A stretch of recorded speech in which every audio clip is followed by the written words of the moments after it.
Hey everyone, welcome back to my channel. Today I'm going to be interviewing best-selling author Keith Giles, and we're going to be talking about his brand new book, The Quantum Sayings of Jesus. And this is a book that is going to tremendously, I think, challenge you. Everything that you've believed about this gospel, maybe you haven't heard anything about it, or maybe you have heard some things about it. Maybe there's some misconceptions. And Keith's book is really going to help you just explore this gospel and understand the true meaning, the true message of Jesus that we find in this text. And so Keith is the best-selling author of the Jesus series. And about 2 years ago, I read I think it was Jesus Unexpected. It's the one on eschatology, the end times, the second coming. And I have to say, Keith, like that book is the best book I've ever read on eschatology. And I love how it's just it's concise, it's to the point, but you have so much information in there. Mm. And that book has tremendously helped me on my journey, especially when I started deconstructing, because one of the things I discovered was that like nearly 2/3 of the New Testament is eschatological. And so Yeah. it's a big deal. It's a big topic. And once you start going down that rabbit trail, then all these other topics come up. And Keith has done a phenomenal job in the rest of his series. The series is really focused on deconstructing some of these ideas and doctrines of Christianity. Another one that's one of my favorites out of the series is Jesus Undefeated. It's his book on, he's refuting the doctrine of eternal conscious torment, which obviously is another big one. Mm. Keith also has the series, do you call it the Sola series, Yeah, Keith? the Sola series. Yep. Yep. And you've got Sola Mysterion. That's the first, I believe, in that series. And then you Yep. released one, was it last year? Yeah, Sola Deus. Yep. And then, so that's another great series. I highly recommend it. But again, today we're going to be talking about his new book, The Quantum Sayings of Jesus. And I forgot to mention, he has a solo podcast called Second Cup with Keith. And then he's a co-host of a podcast called The Heretic Happy Hour. Hmm. So check that out if you haven't, for all of those tuning in today. But today, again, we're going to go deep into the Gospel of Thomas, into the quantum sayings of Jesus. And Keith, thanks for being with me today. I'm really excited for this conversation. This is a topic that as I mentioned before we started recording, I've been looking into it for about the past year, and I'm Hmm. amazed. And I feel Yeah. like I can just stay here for some time because there's so much to digest and get into. Yeah. So let's Yeah. dive right into it. Yeah. Let's do it. Thank you so much, Logan. I'm glad to be here, and I'm very excited to talk about this topic. And I'm glad that you're excited. A lot of people that I've talked to about the Gospel of Thomas have no idea what I'm talking about, but you have some experience with it yourself, and so that's makes it a lot more fun. yeah, and Keith, would you say that you feel like more people are starting to show some interest? Uh, Well, yeah, I am anyway. I mean, and I know yeah, people when I talk to people about Thomas. Some people are still a little nervous about it. Like if you haven't deconstructed, you're probably nervous because this sounds like, ooh, this is Gnosticism, and this is kind of scary. I'm not supposed to read this or listen to this. Um, sure. but I think for a lot of people who have deconstructed, who are open to finding truth in other sources outside of the New Testament or something like that, yeah, there's a lot of interest in it, and there has been for a long time, but I feel like it is increasing. So yeah, Yeah, maybe the right time to definitely. put this book out. Definitely. I agree. Okay, so just to start off, what is the Gospel of Thomas? If you could just give us a brief rundown on what Yeah, even is the gospel. yeah, and so I guess I will say it is some people call it sort of the fifth gospel. We have Matthew, Mark, Luke, and John in the New Testament, and so what's this Thomas gospel, right? I guess I'll say it's not like those other gospels because it doesn't have any sort of narrative story. It's not like this is when Jesus was born, and this is him growing up, and this is him calling his disciples, and over here he's doing some miracles, and then he's crucified and resurrected, and he's coming back and all that. So it doesn't include any of that. There's nothing like that at all in the Gospel of Thomas. It is literally just a collection of the sayings of Jesus, which, and we can get into this a little bit as we go forward here, but that's one of the things I think that I personally feel like adds to the legitimacy of it, as compared to some of the other pseudo gospels or Gnostic Gospels like Philip or Judas or things like that, where those are telling an alternative story. They're writing a contrasting gospel narrative to Matthew, Mark, Luke, and John. Thomas isn't doing that. Thomas isn't trying to say, "Oh, they're wrong. This is something different. I'm gonna counter that." It's literally just Jesus said, Jesus said, Jesus said. Or sometimes the disciples ask a question and then Jesus responds. And in the prologue at the beginning of it, it basically just says that. It says, "These are the sayings of the living Jesus as written down by Didymus Judas Thomas." And that's all it claims to be, right? And so that really is how it comes across, is as if Jesus was talking to his disciples, and someone was sitting there and writing him down, like, okay, Jesus taught us this, and Jesus said that, and it's very much in line with the way most rabbis taught. It's the way it seems that not only Jesus taught this way, but Paul taught this way. Because Jesus even says this in the other Gospels, in the New Testament Gospels. I speak in parables to the crowds, but to you, my disciples, I speak more directly. And so there was what we call sort of secret teachings. Not secret in the sense of, we don't want anyone to know about it, but secret in the sense really more of like hidden. It's sort of like, and as we get into what Thomas is all about, they're truths that are plain to see if you have eyes to see them. You just need someone to point it out to you, right? But these are the things that Jesus was saying to his disciples, sort of his inner circle of people. Paul taught the same way. It was very common for that to happen. And so what we have are a collection of sayings of Jesus and the things that he said to his disciples. Right. Now, a big question that people have is they notice it's not in the biblical canon. Yeah. So when and how was it discovered? Yeah. Right. So it was kind of lost to us for quite a while. It was discovered at Nag Hammadi. It's part of the Nag Hammadi collection of texts. I think there's 35, 40 something texts that were all discovered in the same time. They were all put in the same kind of giant clay jar, buried in the sand somewhere in Egypt, in Nag Hammadi. And so it's part of that collection. And I think that's partially why some people will tend to call it a Gnostic text, because it was found with what we kind of do consider some more Gnostic texts. But in itself, it's really not. It doesn't contain Gnostic teachings or anything like that. So it was discovered. It's a big, crazy story. We don't have to go too much into the details of it. But basically, a guy and his brother were digging around in the desert, hoping to find some treasures, gold or something like that. Found this clay jar. It was sealed.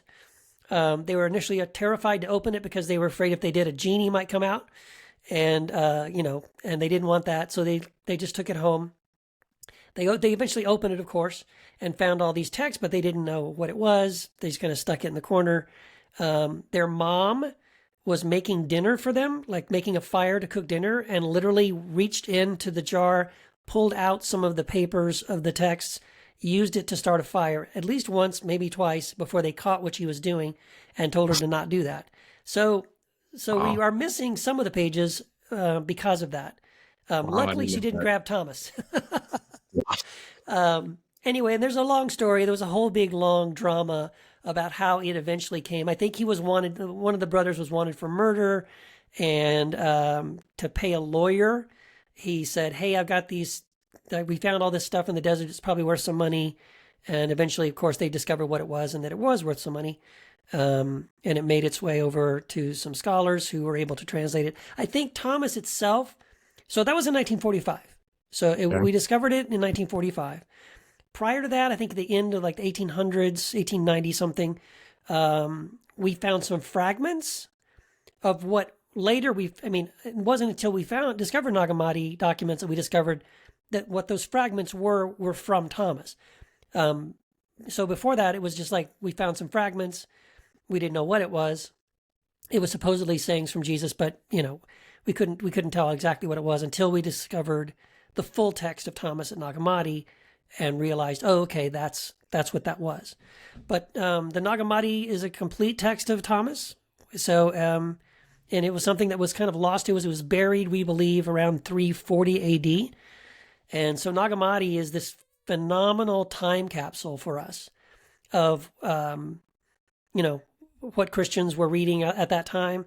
And it's also a fascinating story about like sort of why it was suppressed and why it was buried, because that's a whole nother story. Yeah, and I was going to say that because you said it was buried around 340 AD, Mm-hmm. which would have been fourth century, when we know a lot was going on with the church as far as forming Yeah. these different councils, and then we have the meetings about which book should be in and which book should be out. So why during that time was it buried? We'll get into that a little Yeah. later, Yeah. because I find that really interesting. Yeah. But another question people have is, and this is something I learned when I first heard about the Gospel of Thomas, and that was that it was written. I was told that most scholars agree that it was written probably in the second century, Mm. a few decades after the canonical Gospels. And so when I heard that, maybe, I don't know, 5 years ago, as a Christian, and at this point I was evangelical, that immediately was like, okay, I can disregard it because this was Right. just that came decades after the Gospels that we have, the canonical Gospels. So therefore, it must be fabricated, it must be made up, and it's just taking from some of these other Gospels that we have in the Bible. But then I learned about some of the conversations about there potentially being an earlier date. So Yeah. what's up with that? Right. And so that's a great point. I'm just like you. My initial when I first initially started looking at Thomas, people were dating it much later, which means, oh yeah, it was made up basically later. So far away from the time of Jesus that it couldn't possibly be authentic, right? But then, like as I got more interested and I really started digging in, I discovered here's the thing about any kind of New Testament or biblical scholarship, probably any scholarship. Scholars never agree on anything, right? So you're always going to find camps of scholars with some think this and some think that, right? Right. And so, yes, some scholars do tend to date Thomas much later. But there's really good reasons, and I talk about this in my book, really good reasons to think that the Gospel of Thomas should be dated much, much earlier. In fact, many scholars will say, again, this is based on some things that we've discovered since translating it and since doing some more historical research and even textual research in the Gospel of Thomas, that there's good reasons to think that we can date the Gospel of Thomas to somewhere between the writings of the Gospel of Mark and the Gospel of John, which is extreme. I mean, so now you can't dismiss Thomas by saying, oh, it was written very late if it was written during the same time frame that we got, Mark, Matthew, Luke, and John. Right. And one of the major reasons, Dr. Elaine Pagels has an Yeah. excellent book called Beyond Belief, Yeah, I and have that. it's a fantastic book. I mean, my gosh, thank you, Dr. Pagels, for that book, because she shed some amazing light on a lot of what was going on around that time frame, and as well as what eventually became sort of the struggle and the conflict over this text, and why some Christians embraced it and loved it and other Christians did not. But like as she points out in her book, there are several references in the Gospel of John that lead us to believe that whoever wrote the Gospel of John had read the Gospel of Thomas, because it seems that there are several places in the Gospel of John that it seems to be directly responding to comments and things that are made by Jesus in the Gospel of Thomas. And that's only possible, right, if Thomas existed Right. prior to the Gospel of John. Right. The other thing about Thomas that makes it, I think, lends to its the fact that it's, I think, legitimate, is that again, it's just a collection of sayings, right? It doesn't make any sense if you think about it. Like, let's suppose there was a group of people and they said, okay, we've got Mark, we've got Matthew, we've got Luke, we have John. Let's come up with a gospel of our own that will contradict that and lead people in a different direction and kind of advance our own agenda. Well, if all you do is just Jesus said, Jesus said, Jesus said, that's hard to do. Like, you're not countering the story. You're not having Jesus, like, so it just seems like that's not the way you would do that, right? And Right. other gospels do try to do that. They're like, oh no, Jesus didn't do this, he did that, and Jesus didn't go over here, he went over there. And so, when you realize, I guess I should say something else too about something that's very unique about Thomas, and I think also helps to date it earlier, like within that time frame between Mark and John, is the idea that it is essentially what's called a Q type document. The Q document was something that even before we discovered Thomas, Bible scholars sort of theorized that because the quotations of Jesus from Luke and Matthew are verbatim, that whoever wrote Luke and Matthew when they were writing their different gospels, and they diverge on many points, when it comes to the story of the life of Jesus. So they're not agreeing. They're not verbatim copying each other on the details of the events of the life of Jesus. But when it comes to the quotations of Jesus, they are verbatim. And so the theory is that there must have been they call it a Q document, which essentially was just a collection of quotations of the sayings of Jesus, and they both were using that when they quoted Jesus in their respective gospels, which is why they're quoting the same things. Now, we've never found an actual Q document, but until 1945 at Nag Hammadi, when we pulled out the Gospel of Thomas, and lo and behold, here is a Q document. It's not the Q document, but it is an example of a type of Q document. In other words, it was common that people did write down and collect sayings of Jesus, simply the sayings of Jesus. Right. And that would have only been done, I mean, if you think about it, you only need something like that if you don't have Matthew, Mark, Luke, or John, right? Right. You only need a collection of the sayings of Jesus if there's not any other gospel existing. So Exactly. again, other scholars would say there's then evidence that Thomas could have been a Q-type document. They could have been using that because half of the sayings from Thomas do appear in, the other gospels. So, for all those reasons, it seems that there's very good reason to believe that the Gospel of Thomas belongs kind of within that time frame.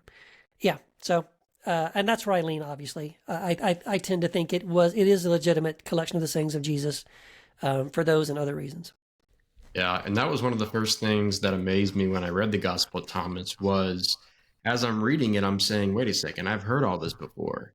Mm-hmm. And I was told by other people to completely disregard this gospel Yeah. because none of it is what Jesus said. And then my response to that was, well, if none of it is what Jesus said, then we have an issue because, like you said, almost half of it can be found in the Yeah. canonical gospel. So if we believe that what Jesus said in the canonical gospels was indeed what Jesus said, then Right. we can at least say that half of it is from Jesus, but Right. yeah, No, can I I can I respond to that real quick? Because that's yeah, the other thing yeah, too. I've noticed. I typically will hear people who want to disregard Thomas, and they will use one of these arguments. They'll either say, "Well, it's dated much later than the Gospels that we have in the New Testament, so it's dated later." Number one. mhm, Number two, it contains brand new teachings that don't appear in those other Gospels, so we should disregard it because it's new teachings and things like that. And it's like, do you realize those are the exact same arguments I could use to disqualify the Gospel of John? Which is, most people will say that's their favorite gospel. It's like, right, understand that John comes much later than Matthew, Mark, and Luke, and it contains teachings that are radically different that are never even mentioned in those three gospels. So it's not, if those are not reasons enough to disqualify John, I don't think you're allowed to use those same arguments to disqualify Thomas, especially if you compare Thomas and John to the synoptic gospels, Matthew, Mark, and Luke. John has no connective tissue to those three gospels, whereas Thomas at least has 50% of it is related to those right, first three gospels. It has more connective tissue to those first three gospels. right. Yeah, and that's a great point to bring up.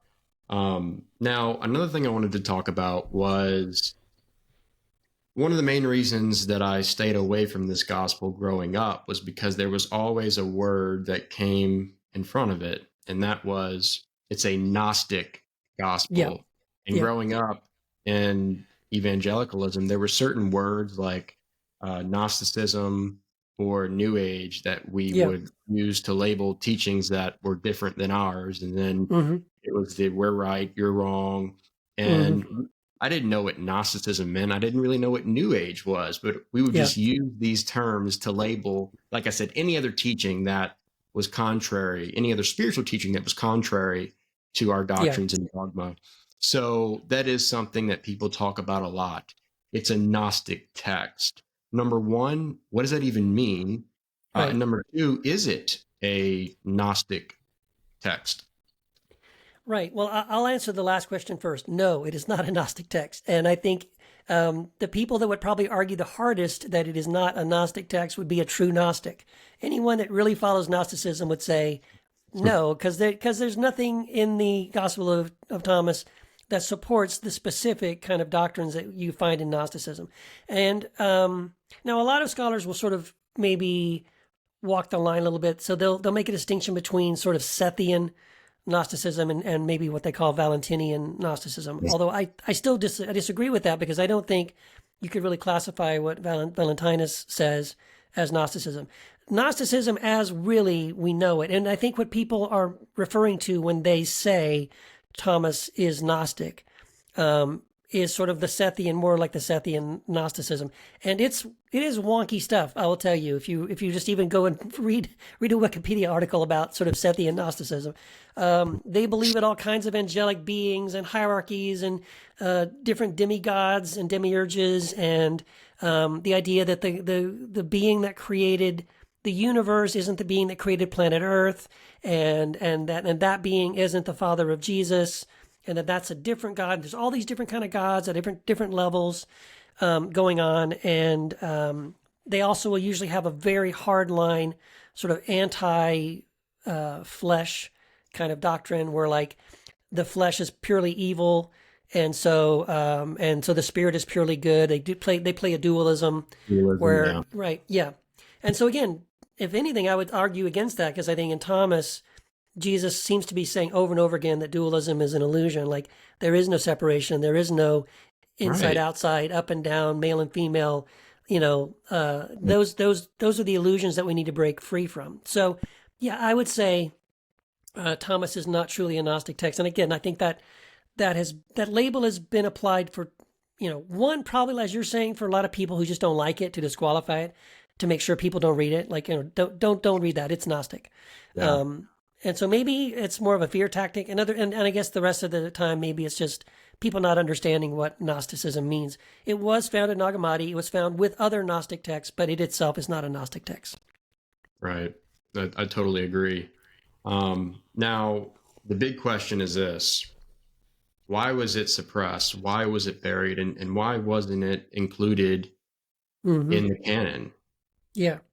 Great question. And again, I have to just say thank you to Dr. Elaine Pagels and her book Beyond Belief, because she shed so much light on this for me. And so in her book, she identifies early on in church history sort of a rivalry between Irenaeus, who was one of the early church fathers, and the followers of Valentinus. And mainly because it seems that the followers of Valentinus taught some things that he felt he didn't like. And I think really, and again, Dr. Pagels is really great to point this out, it was more of a political thing. I don't even think it was so much the teaching itself as it was that Irenaeus, he was a bishop and there were other sort of priests or pastors in his sort of overview, like in his control, on his sort of that he oversaw them. Right. And he could see that many of them were embracing the ideas of Valentinus. They were using Valentinus sort of quotes in their sermons. And of course that made him feel like he was losing control. Hey, don't do that. Don't listen to that guy. Listen to me. And so I think he felt personally attacked. I think he felt like he was losing control over his people. And so he was opposing very strongly Valentinus and the teachings of Valentinus. So Valentinus really just represents sort of another stream of Christianity, early Christianity. That's the other thing I think is very helpful. Bart Ehrman has written a lot about this as well, that we cannot talk about early Christianity as a monolith. Right. And now, again, I will say I've been trained to think that way. I've been trained to think, right, there was just the early Christians, and that's just who they were. And maybe there were these weird people out on the side, and we'll call them the Gnostics, right? But there's really maybe only one or two different Christianities. But no, there were a plurality of Christianities. Christianities is what I've heard Bart Ehrman say, yeah. Yes, Christianities, plural. Yeah. Meaning, if you had a time machine and you could go back to that time frame after Jesus, after Paul, and you looked at the Christian church, you would have seen so many different people saying, they would say, I'm a Christian, but then they would all have very different, slightly nuanced views on who Jesus is and what Jesus was all about and what salvation was about and, what Jesus meant to teach us and all that. So Irenaeus and people like him, what we call the proto-Orthodox, they had a certain point of view. And of course, all their writings are, honored and preserved, and then we have copies of all those. Valentinus was another Christian and had another group of followers, and they also, would have called themselves Christians, but some of the things they believed might not align with things like, the Orthodox or the Proto-Orthodox, and many others too, not even just them, probably more than we even know about, but most of them got stamped out and erased, and so we don't really know what all of them believed. But we do know about Valentinus, largely through Irenaeus and other early church fathers who were speaking out and condemning him, and they didn't like him. What's fascinating about Valentinus is that he, and again, we know this not from him, but from his opponents, the people that didn't like him. What they tell us about Valentinus is that he was the disciple of a guy named Theophilus, and Theophilus was discipled by this guy named Paul, the Apostle Paul. So I find that really fascinating because the things that Valentinus is teaching about that Irenaeus and others don't like is this idea that Christ is all and is in all, and that we are all connected to the divine, and therefore all connected to one another. There's again this illusion of separation and all that kind of stuff. And that lines up perfectly with things that Paul says in Galatians, things that Paul says in Ephesians and Colossians.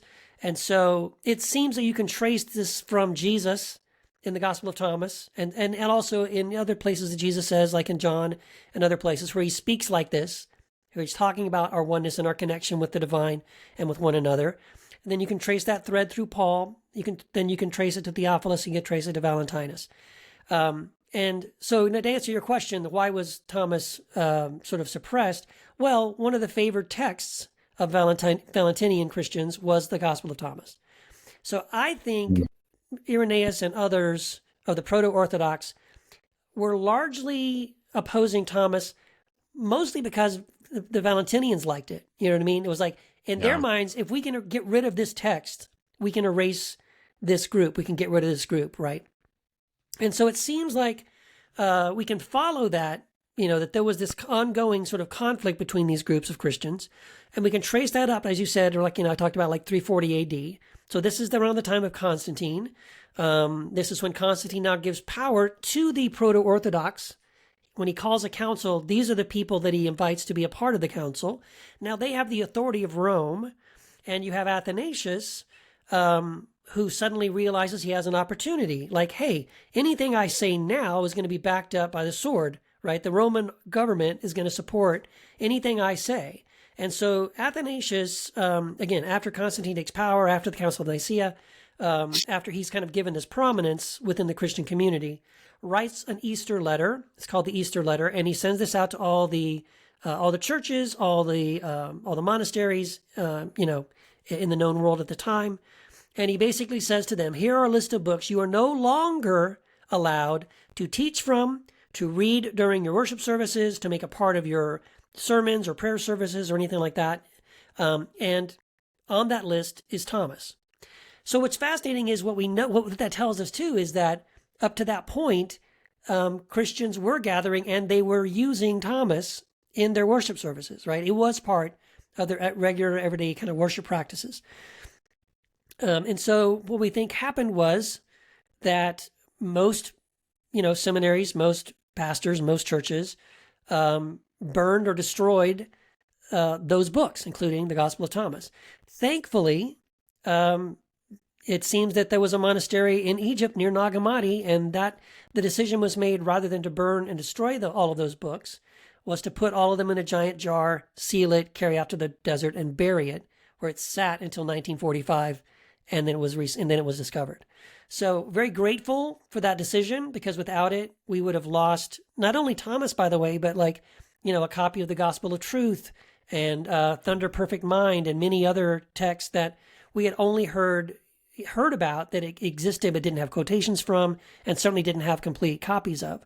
So, but yeah, it seems like that's what happened. And so when Athanasius kind of writes his Easter letter with the authority of Constantine and the Roman government, that ends the fight, ends the struggle between Valentinian Christians and the Proto-Orthodox, and the Proto-Orthodox won.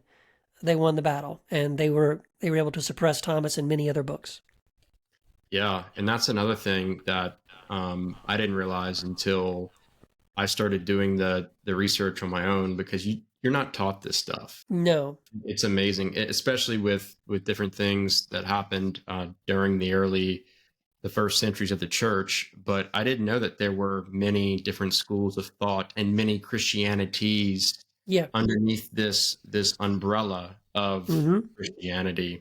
And then ultimately the one that there's these debates, there's these different councils where they're trying to figure out, what's going to be the chosen orthodox dogma and doctrines. And ultimately the school of thought that wins is what becomes the orthodox in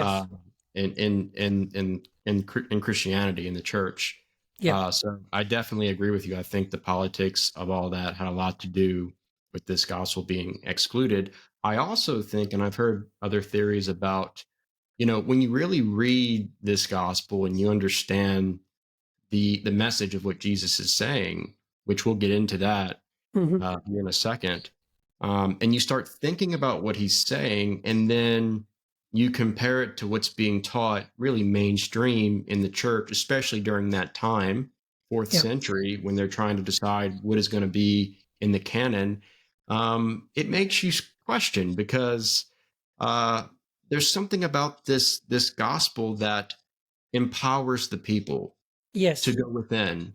And if people are going within and they're discovering God, the divine, within themselves, then all of a sudden that creates a problem for the institution, right? Because there's the situation comes up where the people don't have to rely as much on these external authorities when they're going in and experiencing the inner authority of the kingdom.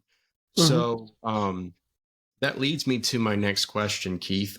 Why did you write this book? Let's talk about the book for the remainder of our time. What led you to write this? Because not many people have written books on the Gospel of Thomas. So Right. Well, certainly not people with my background, I would say. I was licensed and ordained Southern Baptist, and went through all that kind of stuff as an evangelical, and to now suddenly be publishing a book about the Gospel of Thomas, that was a big deal. Well, I will say it's probably been about 6 or 7 years ago when I first came across the Gospel of Thomas. When I first read it, I thought it was nonsense. It just made no sense to me. I just read it and I thought, this is gobbledygook. It's just nonsense. It's like anybody that thinks that Jesus said these things, they got to be out of their mind. And I just tossed it aside because I didn't understand it. But I would say I think it was maybe like 5 years ago or so, someone mailed me a copy of this book by a guy named William Duffy. Thank you, Mr. Duffy. Someone mailed me this book, and I think it was called The Hidden Gospel of Thomas. And I was getting ready to take a flight somewhere, so I just put it in my bag, got on the plane. I'm reading this on the plane, and he really helped me, I say, crack the code to Thomas, and he made the case that the reason why many of the sayings in the Gospel of Thomas are unintelligible to most people is that we're reading it through the wrong filter and the wrong lens. You know what I mean? And Yeah. so he kind of presented, initially, he just sort of presented, this is the correct lens. And as he says, it's really, everything that Jesus is trying to say in the Gospel of Thomas has something to do with, again, as I said earlier, our divine our shared divinity and our shared humanity. That everyone Mhm. has a connection with the divine, and therefore everyone has a connection. Every human being is connected to one another, and that if you understand that, right, that illusion, the separation is an illusion, the reality is oneness and connection. And if you hold that in your mind as you read the sayings, it will make sense. And so I started reading it that way, and I'm like, well, holy cow, he's right. That even then, though, initially I said, yeah, but it's really convenient to just sort of come up with a way to make it make sense. I kind of thought like that's what he was doing. And then a little bit later in the book, he sort of made a very strong case for why that lens made sense using Thomas itself. And that sealed the deal for me. I was like, he's right. This is the way to understand it. And so then I got excited. Then I started reading it for myself. Every time I read one of the sayings, the lights came on. I would go, oh my gosh, and saying after saying after saying, it was just confirming more and more like this is exactly what Jesus was saying. And it's in line with things Jesus said in other places. So it's not like contradicting something Jesus said. It's just placing much more of an emphasis on this than the other Gospels do. Right. And so, yeah, and then, the more I studied, I read Elaine Pigel's book. I read some other books on the topic. John Dominic Crossan has written some good stuff on this as well. And just started diving into the scholarship on it and realized this is amazing. And then I think it was probably a year and a half ago, because of that, I started writing a weekly blog post. So it's called The Inner Circle. It's like a subscription thing I do through Patheos and also through my Patreon subscribers, where every Friday I would publish a saying from Thomas and then my commentary. And I did that, for over a year. And then I thought, you know what? I could collect all of this and it would be a book. And I think it would be really fascinating to kind of put all this out together into a book for people to read. And so that's where the book came from. Wow, that's awesome. So,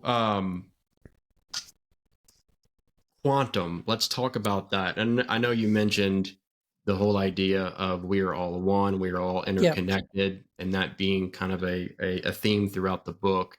Yeah. But I found that very interesting when I read that title, because you don't find many book titles with quantum physics merged with Jesus. Maybe Yes. I'm sure there's some Eastern spirituality books that have merged that with the quantum physics and all of that, but particularly with this gospel, what about it is quantum?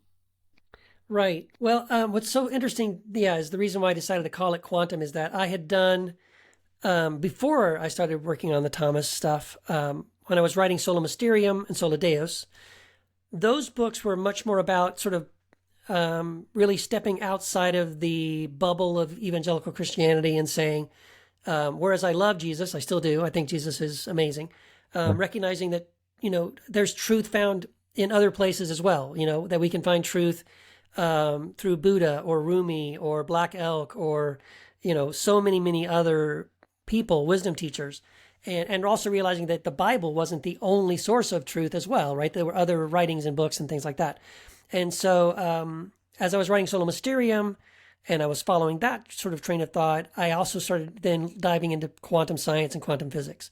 And I read several books, both from the mystical sort of kind of woo-woo side of the quantum physics, as well as just straight up quantum scientists, like atheists or, not even they're deists, but they're just saying, here's what we find from quantum physics.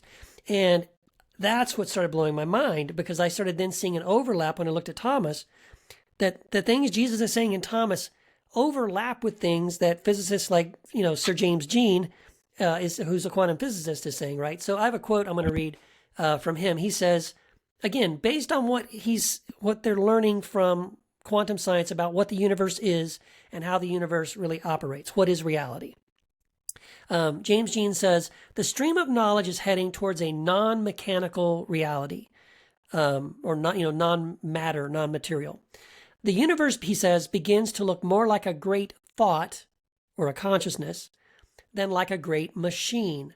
Mind no longer appears to be an accidental intruder into the realm of matter. We ought rather hail it as the creator and governor of the realm of matter. So to understand what he's really saying there has always been this debate between sort of scientists and philosophers or theologians, right? Scientists will say the universe is material. It's just atoms and molecules and, physical sort of things that we can see and touch and measure. And things like the soul and, those kind of, that's mystical, spiritual stuff. And we can't quantify that scientifically. So it's not really real. It's sort of, imaginary. But in answer to that, philosophers and theologians have said back to the scientists, then how can you explain the emergence of consciousness, human consciousness, right? If it's all material, then, you can't quantify and measure and, hold a piece of consciousness in your hand or put it on a scale or something. Right. Consciousness, then, if you don't want to use the word soul, there's still human consciousness. And where does that come from? And why does it arise in human beings and not over a rock or a tree or, something like that? And so there's constantly been this question, right? The question has been for the longest time, philosophers and theologians asking the question of scientists, if everything is matter, how does consciousness arise from matter? Now, through quantum science and quantum physics, what they're realizing is that's the wrong question. We should flip it over. The question should be, how does matter arise from consciousness?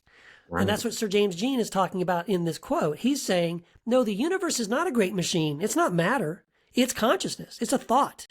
And really what we should be asking is, how does matter, atoms, molecules, how did that arise out of consciousness? Yeah. So, and then again, quantum also is telling us that again, quantum physicists will say that when we look at the way the universe works at the quantum level, the way we perceive the reality is not reality, right? So my senses, my eyes, ears, nose, mouth, touch, taste, all those things, all my six senses are telling me that I'm over here and you're over there, and this is my microphone and this is my mouse and my computer and my coffee cup or whatever. Like, these are all separate objects, and I'm not you and you're not me and I'm not my microphone and all that stuff. So that's what we see, and that's how we experience reality. But quantum physics says, no, that's how you experience it, but that's an illusion. The reality is this: there is only one thing, and that's the quantum field.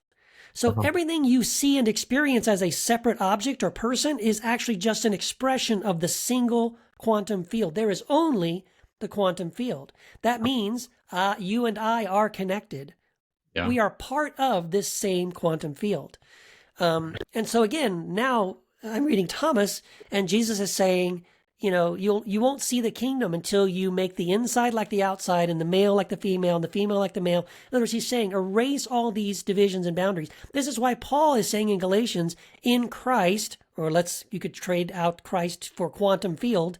Yeah. There is no male or female, slave or free, Jew or Gentile. Those are illusions. Because why? In Christ, or in the quantum field, we are all one. And so these truths, these things are, again, they're not contrary to what Jesus says. They're not contrary to what Paul says. They are in perfect alignment with those things. So I'm reading Thomas and going, these are quantum sayings. Jesus is telling us reality the way it really is. Right. Now, 2,000 years ago, when Jesus and some of these other saints and sages and mystics from the other traditions are talking about this deep, profound spiritual truth of unity consciousness, yes, they're not using the words that we're using today. They're not using the scientific terminology that we're using today. They're using something else. And so I think for many of us, we live in a hyper literal world, especially when we're trying to interpret these ancient texts. Yeah. But when we're reading Jesus in the Gospel of Thomas, and he's talking about the unified field, he's using metaphor and parables and symbolism and allegory. And I think like the biggest mistake that I had going into studying the Gospel of Thomas, and this was primarily due to my upbringing with being a reading the scriptures through this hyper literal lens. Yeah. But when I tried to read the Gospel of Thomas through the lens of literalism, that was one of the first things that made me say, okay, wait a second, Yeah. this is like way off track. Um, but could you just speak on that for a little bit, and maybe even talk about not just the Gospel of Thomas, but even in the canonical Gospel, some of these Right. sayings of Jesus, these parables that, for whatever reason, we have taken to be literal, and you Yeah. can't do that. Right. Well, what's funny is I totally agree with you. And I think, yes, so much of our upbringing, if you were raised evangelical Christian, does sort of prime you to for confusion, when it comes to some of the sayings in Thomas.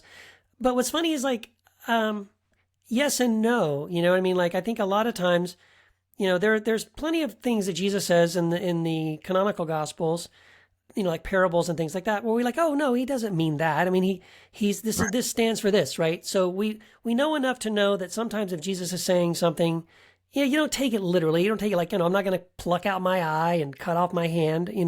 He's using hyperbole here, or he's using symbolism here, or metaphor. Mhm. And so, and sometimes I feel like we can be kind of selective. You know what I mean? Yeah. It's almost like when it's convenient for Christians, like, oh, it's very plain what he means when he says this, whereas in other places, like, oh, that's so confusing. Yeah, but stop Yeah. for a second. You're able in other places to look at it through a metaphorical lens and say, okay, I understand what he's saying at face value, but is there a deeper meaning here? And again, Jesus invites us to do this all the time in the parables. He's constantly doing that. And that's what I love about his parables. Like, he's teaching deep spiritual truths. And even though he is using parables, it's sort of like the person who is, as Jesus says it, someone who is hungry, someone who is thirsty, they're going to lean in. They're going to press in because they're desperate for that truth. They want to know. So if he tells a story about a guy planting some seeds and some weeds come up and some other things happen, like, if you're not interested in the deeper spiritual truths, you just go, okay, yeah, I told a story about some guy planting some seeds, the weeds came up, the birds came. Okay, yeah, so what? Right. But you know what I mean? If you're like, but no, I know he's saying something meaningful here. There's something beyond that. There's some deeper meaning. Then you're gonna press into it. Like, so what does that mean? And what does this stand for? Like, you're looking for meaning in the words. And if you are looking for it, well, guess what? You will find it, right? Again, Yeah. if you seek, you will find. If you knock, it's opened. And so I think to the degree we're curious, to the degree that we're embracing sort of curiosity and wonder and mystery and things like that, the more open we are to listening to the things that Jesus says and thinking a little beyond sort of the surface level. And Yeah. And so I think Jesus, it's consistent. Thomas, I think, is consistent in that respect with a lot of the things that we see Jesus say in the other Gospels. It's just that, if you went through Sunday school and you sat through a bunch of sermons on Sunday morning, you've been trained pretty well to understand most of the parables of Jesus, although probably trained the wrong way, but trained to understand the meaning of some of those things. Whereas with Thomas, you're a blank slate. You're like, there's no one telling me, holding my hand, telling me how to understand that. Right. Great point. So to wrap it up, and I think this is a really important question, and I'm sure you mentioned this in your book, but what would you say to someone who says, okay, this is an ancient text, maybe we were never meant to find it, why should I read it? Yeah. And how is it significant for me today? What's the main theme? What's the main principle in it? What's the application for someone trying to explore spirituality and learn more about these sayings from Jesus? Yeah. Great question. And yeah, I do think it is sort of the so what thing. Like, okay, what's the big deal about Thomas? What if I'm not into textual criticism and ancient Yeah. texts and even Christianity? I'm not even sure I'm really into Christianity. So what do I care about what Jesus said in Thomas or Matthew or Mark or Luke or John? So I would say the most important thing about Thomas, and I would say whether you're a Christian or not, I mean, I've talked to atheists about these kind of things.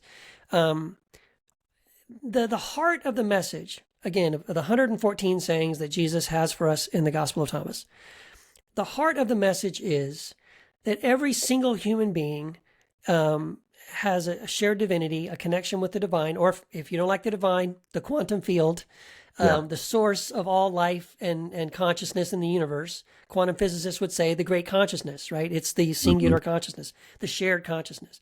So every human being is connected to that shared consciousness, that shared divine, whatever you want to call it.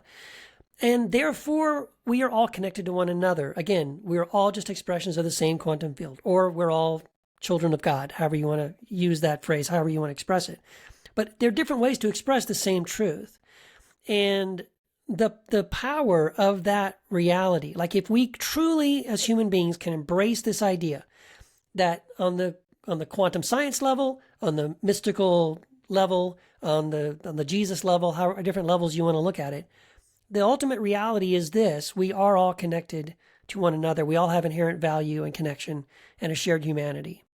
If we really do embrace that, I say it's the answer to everything. This is the way we literally can love our neighbor as ourselves. This is the way we could end poverty. Because if I see someone in need, someone who's hungry, someone who's homeless, I don't see another person. I see myself. I see someone I'm connected to, right? I see the divine in that person or the source in that person. And I can't go to war because I couldn't kill someone. I'm killing myself. All right. I'm killing the divine energy, the quantum source. Like, I can't do that. That's how I even love my enemies, because I don't see an enemy. I see myself. I see the divine humanity, the divine connection. And so that's why I think it's so important. I think it's something that if we could get it, if humanity could truly embrace this idea, it solves almost every major problem we're dealing with right now in the world, right? Yeah. Famine, war, genocide, racism, just all the different things that divide us. Because the message of Jesus and Thomas is those divisions are illusions. You're not divided, you're connected. Yeah. And if we ever needed connection, it's now. I think we are the most divided we've ever been, not just as Americans, but just as human beings on this planet. Um, and so that's my hope. I hope that people would read it and discover that their own personal connection with the divine and with other people, but especially that idea that, we are all one, we're all connected. There is no us and them, there's just us. Yeah. And we need one another to survive. Yeah.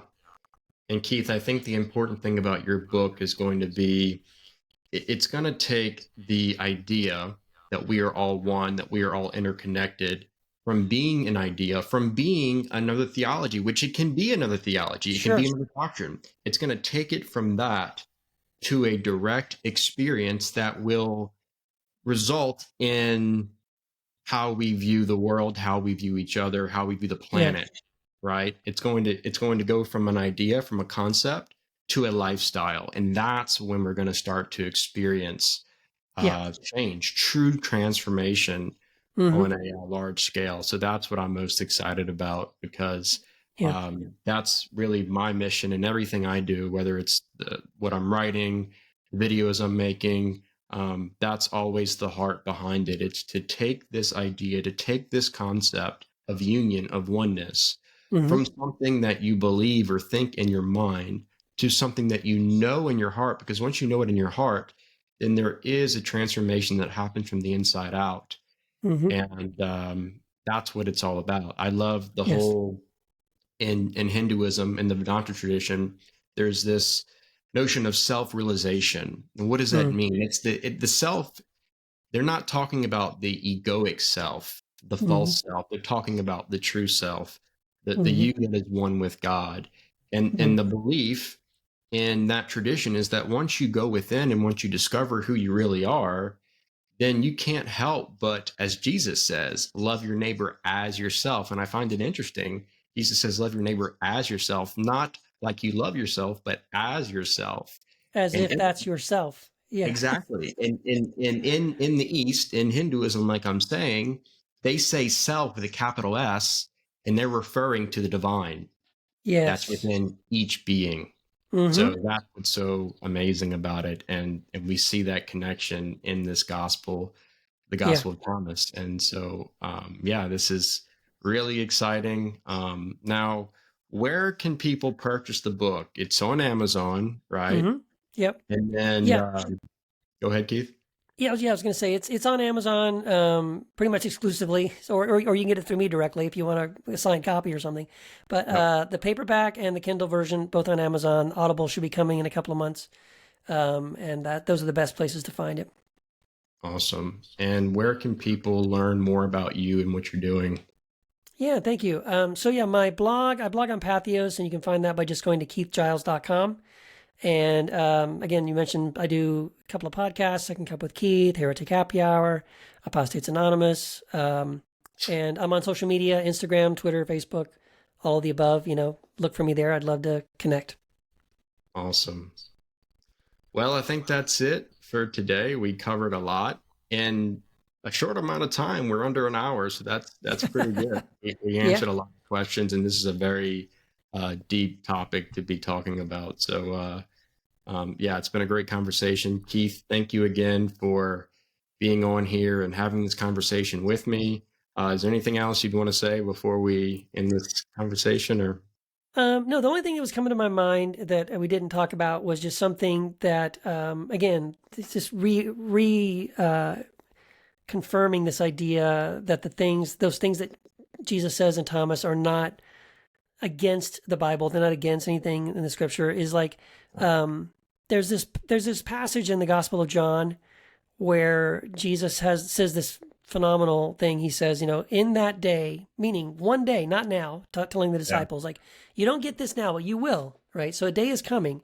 In that day, he says, you will know, you will realize, and this is what he says, you will realize, I am in the Father, and you are in me, and I am in you. And again, I was always raised to think of that as Jesus talking only about himself, right? In that day, you will realize this about me, that I'm in the Father and you're in me and I'm in you. That's the way I've always been told to understand that text. But now reading it through the lens of like what Jesus says in all these in Thomas and other places, it's like, oh no, Jesus is telling you that one day you are going to have this realization, right? Logan's going to say, I'm in the Father, and Keith is in me and I'm in Keith, right? yeah, Or anybody else.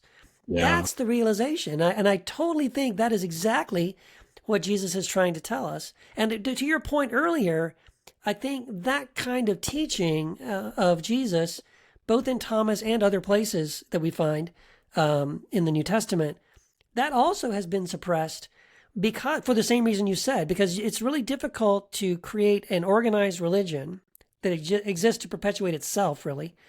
If the teaching that you give everybody is that they have their own direct divine connection and experience with God apart from a church, apart from a pastor, apart from a book, apart from a set of statement of doctrines and beliefs, because once everyone realizes, like, oh my gosh, I'm one with the Father, I'm one with you, and you're one with me.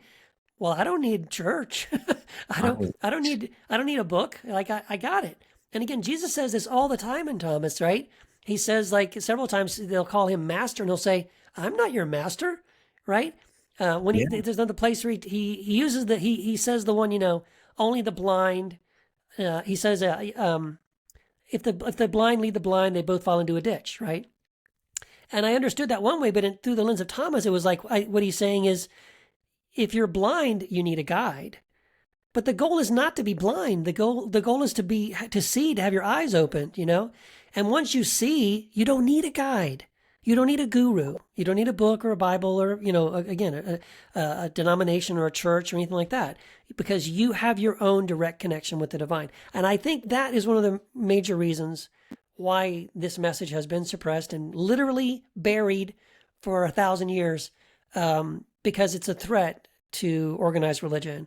And that's one of the reasons why I hope that the message can get out there, because people, especially during this time of deconstruction we're going through, I think it's the ultimate thing that sets people free from shame and fear and guilt, which are all the things that kind of keep us under the thumb of organized religion. Well, you know what it is? It's the ultimate reconstruction that has to follow deconstruction. Mm-hmm. Once you deconstruct from all these doctrines and dogmas of toxic religion, then you're left at this place where, okay, what's next? Yeah. And then that's when it all happens, because that's when you can start actually going within and discovering God within you. And once you discover God within yourself, then you can discover God outside of you, all around you. Like Jesus said in the Gospel of Thomas, the kingdom of heaven is within you and And outside of you, that's all right. around you, because you get to a place where you realize that there really is no separation between the inner world and the outer world. That's right. It's all one. That's right. It's So, beautiful. yeah, well, I think Love it. that's a great note to end on. There's so much Yeah. more we could talk about, but I think that's it for today. I'm sure we'll have more conversations in the future. Yeah. So, until next time, that's it for all of you who tuned in. Thank you for watching, and I'll see you next time. See you later. Thanks.